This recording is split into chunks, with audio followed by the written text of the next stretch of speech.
Kapag sinabi mong magtatagumpay ako, magtatagumpay ako, magtatagumpay ako, paniwalaan mo na mangyari ito sa buhay mo. Hallelujah!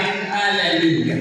Kapag sinabi mong gagaling ako, gagaling ako, gagaling ako, paniwalaan mo, pagagalingin ka ni El Shaddai. Hallelujah!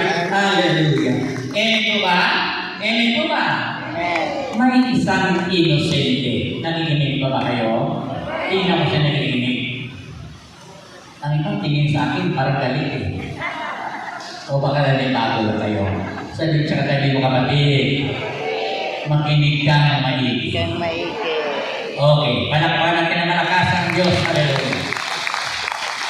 May isang inosente. Nagkasakit siya. Ano yung sabihin inosente? Sa bundok nakauwi, hindi nakapag-aral. So, yan ang inosente. Nagkasakit siya. Ang wika niya, bababa ako ng bayan, magpatingin ako sa doktor. Makainom lang ako ng resita ng doktor, gagaling na ako. Bumaba ng bayan. Pagdating ng bayan, pumasok sa isang klinika. Pagpasok, tinignan ng doktor. Pagtingin ng doktor, sabay kuha ng doktor ng papel. Ang sabi niya, ito ay inumin mo ng 3 bisis sa isang araw. Sa loob ng 3 araw, kailangan makumpleto mo. At pagkatong 3 araw, bumalik ka sa akin dito. Ang nasa isip niya, na makainom lamang sa ng resita ng doktor, gagaling na siya. Kaya dala-dala ng papel, umuwi sa bahay. Pagdating sa bahay, kumuha ng baso, nilagyan ng tubig, ininom sa umaga, ininom sa tanghali, ininom sa gabi. Pinubukasan lang naman ng tubig.